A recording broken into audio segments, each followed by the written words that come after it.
চাপটা সেই অর্থে না, এটা হলো চাপটা এভাবে যে আমরা যখন অনুরোধ আসে এবং দুর্গা পূজার মতো একটা উৎসবের কথা বলা হয় তখন সেখানে না বলাটা একটু একটু অসুবিধা হয়। যেটা ভারতে পাঠাবার ব্যাপারটা দুর্গা পূজার সাথে সম্পৃক্ত হয়ে গেছে, গত 6 বছর ধরে হচ্ছে।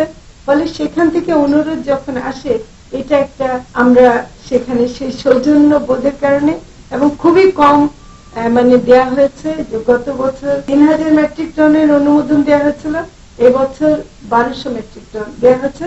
আমি নিশ্চিত না যে কতটুকু শেষ পর্যন্ত নিতে পারবে এবং কিছুটা দামও বাড়ানো হয়েছে। চাপটা সেই অর্থে না, এটা হলো চাপটা এভাবে যে আমরা যখন অনুরোধ আসে এবং দুর্গা পূজার মতো একটা উৎসবের কথা বলা হয় তখন সেখানে না বলাটা একটু একটু অসুবিধা হয়। যেটা অন্য একটা ধর্ম এবং অন্য আমাদের যে সম্প্রীতির ব্যাপারটা আমরা দেখাতে চাই সেটাকে আমরা মনে করি যে এটা দেখাবার জন্য এটা করেছে।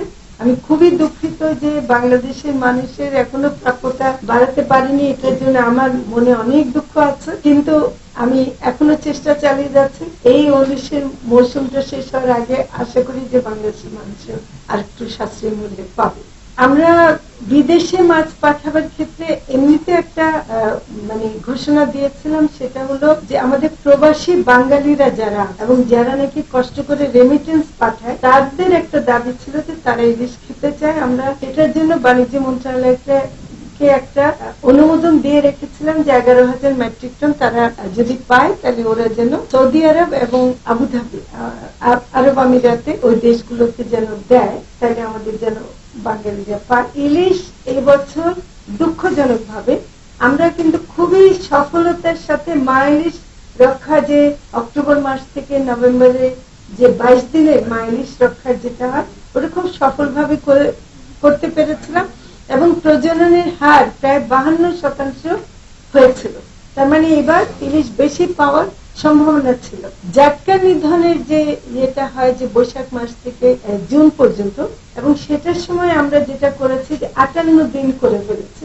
আগে ভারতের থাকতো 58 দিনের মতো, আমাদের ছিল 65 দিন এবং তারিখটা এমন ছিল যে আমাদের নিষেধাজ্ঞার সময় ভারত এবং মায়ানমার অন্য দেশের জেলেরা এসে মাছ ধরে নিয়ে যেত, আমাদের ওরা কিছু পেত না। এবার কিন্তু 58 দিনও সফলভাবে আমরা করেছি।